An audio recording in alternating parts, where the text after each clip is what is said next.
اللہ رب العزت نے فرمایا کہ انسان کا حال یہ ہے کہ وہ بھلائی مانگنے میں نہیں تھکتا، اور اگر اسے کوئی برائی چھو جائے تو ایسا مایوس ہو جاتا ہے کہ ہر امید چھوڑ بیٹھتا ہے. So Allah Rabbul Izzat has said that man is so haste in asking for goodness, for happiness, or fulfillment of his desires, but if something happens otherwise, man become hopeless. He think that nothing is good for him, and Allah has abandoned him, right? So what Allah says that man is so hasten in asking for goodness but becomes hopeless quickly. ایسا کیوں ہوتا ہے؟ ایسا اس لیے ہوتا ہے کہ ہم نے لاسٹ ذکر میں بھی یہ بات کی تھی کہ ہمارا جو ایمان ہے اللہ کے اوپر وہ ویک ہوتا ہے. If we know that Allah is controlling everything, Allah is encompassing everything, everything is under the control of Allah.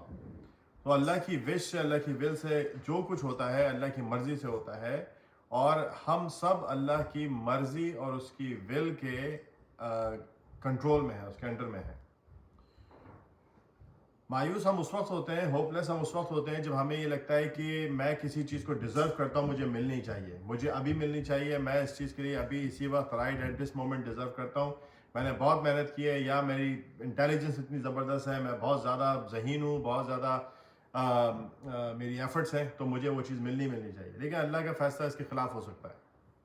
یا اللہ کا فیصلہ یہ ہو سکتا ہے کہ ابھی ٹائم نہیں ہے، کیونکہ اللہ تعالیٰ نے ہر چیز کا ایک وقت رکھا ہوا ہے. جب ہم پیدا بھی نہیں ہوئے تھے اللہ تعالیٰ نے ہماری ڈیسٹنی، ہماری تقدیر کو لکھا تھا، اور اللہ تعالیٰ نے اس میں ہمارے لیے ہر چیز لکھ دی تھی کہ ہم کیسی زندگی گزاریں گے، ہمیں کتنی دولت ملے گی، کتنی عزت ملے گی، ہمارے پاس کتنے دن ہوں گے زندہ رہنے کے لیے، کتنی سانسیں ہوں گی، کتنا ہمارے لیے رزق یعنی کھانا پینا ہوگا، سب کچھ اللہ تعالیٰ نے ڈیسائیڈ کیا ہوا. اور ہمارے دنیا میں آنے کا بھی ایک دن ڈیسائیڈڈ تھا، ہم اسی دن دنیا میں آئے ہیں،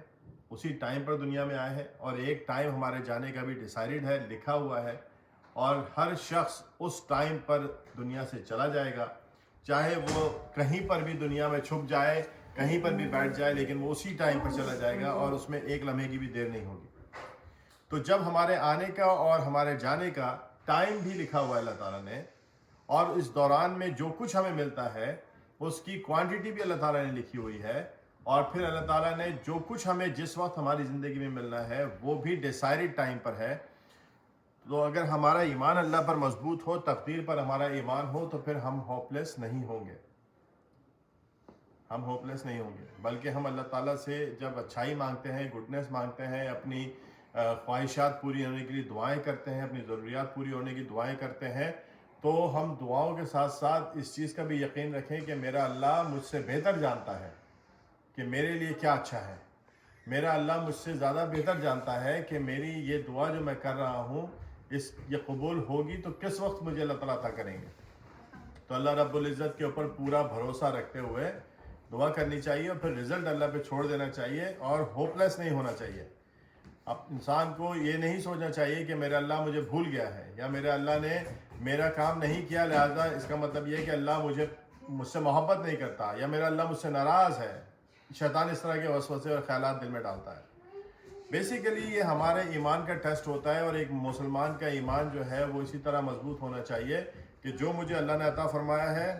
وہ اللہ کی مرضی سے میرے لیے بہتر ہے، اور جو نہیں مجھے عطا فرمایا اسی میں میری بہتری ہے،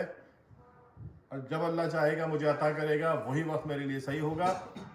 سو ہر وقت اپنی ہر چیز کو اللہ کے ساتھ واپس دوبارہ سے کنیکٹ کر دیں، اللہ کی مرضی پر، اللہ کی رضا پر راضی ہونے کی عادت ڈالیں ہم سب مل کے. تو انشاءاللہ تعالیٰ زندگی سے سٹریس، ڈپریشن نکل جائے گی، اور ہم ان مایوس لوگوں میں شامل نہیں ہوں گے جو اللہ سے مایوس ہوئے پھرتے ہیں اور پھر وہ گناہوں میں پڑ جاتے ہیں، یا ایسی زندگی گزارتے ہیں جو اللہ کو ناپسند ہے. اسی لیے اللہ تعالیٰ نے فرمایا کہ مایوسی جو ہے وہ گناہ ہے، اور بڑے گناہوں میں سے اس کو قرار دیا. لہٰذا ہمیں اللہ کی قدرت سے، اللہ کی رحمت سے، اللہ کی محبت سے مایوس نہیں ہونا چاہیے.